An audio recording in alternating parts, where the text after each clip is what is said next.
When we talk about muscle building training or hypertrophy training today, most people tend to think of things like 10 to 20 sets per week, 5 to 20 repetitions per set, taking each set 1 to 3 reps shy of failure, and moderate or even lighter weights, and a lot of more recent developments in bodybuilding training due to science. However, it wasn't always that way. In fact, if you asked a lot of old school bodybuilders that trained back in the 60s, 70s, or even 80s of bodybuilding, the methods that they would tell you they trained with would look very different than what we do today. And in my opinion, one very overlooked method and one very underrated method of building muscle that they used was actually power bodybuilding training. But I'm not talking about trying to increase your 1 rep max on bench, squat, and deadlift. What I am talking about is using basic movements, heavier weights, lower reps, focusing on exercises that all build thickness and mass to the entire body. Now, this is not 1 to 5 reps like powerlifting, but rather more work in the 4 to 8 rep range. And more often than not, this style of training was done in pyramid fashion,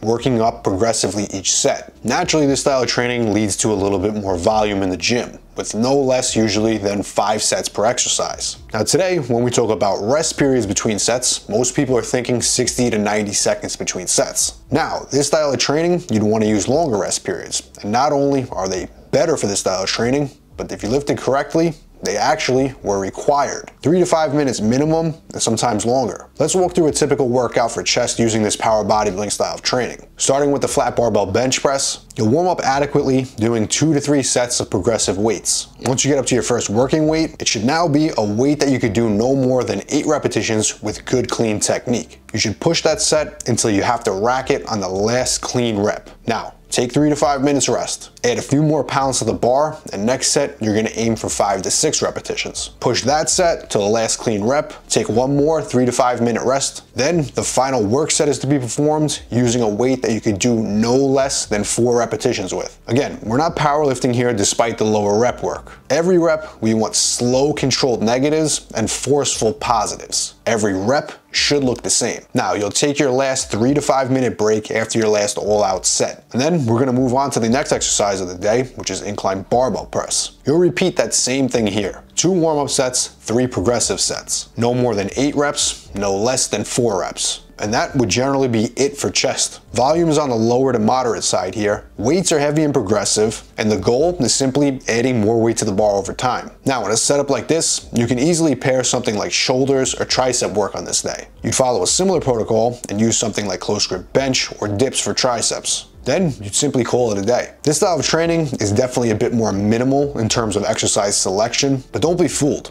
It's not easy at all, and it produces some big results. Now, a typical workout like this for back, that would be a similar set and rep protocol on exercises like barbell rows, pull-ups, and hip hinges or deadlifts. Biceps would be simple barbell curls and dumbbell curls. Legs, that would be your squats, your leg presses, and your leg extensions. Now, the interesting thing about this style of training, which I've always felt is the reason that most people write it off for bodybuilding, many bodybuilders back then used something called phase training throughout the year. When you hear bodybuilding training and you talk about old school lifting, you're likely to think about those crazy high volume workouts that you saw Arnold do. That same 6-day training split that all the guys in Pumping Iron used. That in fact was their pre-contest style of training. But this power bodybuilding style of training was actually something that they used more often in the off season. Some guys utilized it earlier in their careers, and some guys used it as a pre-prep phase before contest prep. And now if we talk more about phase training, most strength training athletes have typically used block training throughout the years. What this is simply breaking up your training throughout the year, focusing on different phases and different goals every few months. In the lifting community, this is generally thought of as linear periodization. They might train with higher volumes, higher reps, and lighter weights for 3 to 4 months out of the year. Then the next 3 to 4 months, they might drop the reps, use a bit heavier weights. And then finally, in the last 3 to 4 months out of the year, a strength training athlete or powerlifter, they might only do very specific movements for very low reps to peak for a show. The goal here is working on each focus at different times throughout the year. Now, if we circle back to bodybuilding training, this power bodybuilding style of training is basically what lifters were doing back then throughout the year. The power bodybuilding training was in the off season, and the more moderate, high volume training would actually start to peak closer to the contest. But where I've always found power bodybuilding to actually shine in training is incorporating it into your training in a non-linear fashion. Instead of doing what they typically would do by training power bodybuilding earlier in the year and more typical bodybuilding training later in the year, with a non-linear periodization setup. You'd simply combine them both into one split that you could run year-round. When I created my 5-day mass gain program, that's exactly what I did. I essentially took the first 2 days of the week to train the entire body with lower reps, heavier weights, power bodybuilding style. Then the last 3 days of the week,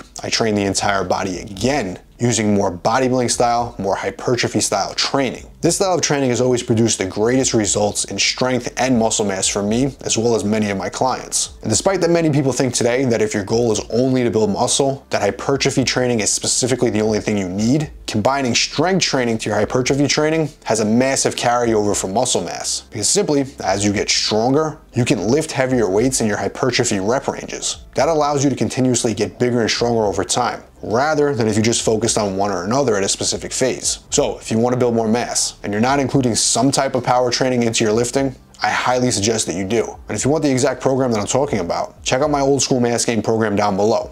And as always, if you want to see more of the best original bodybuilding content just like this, make sure to hit subscribe.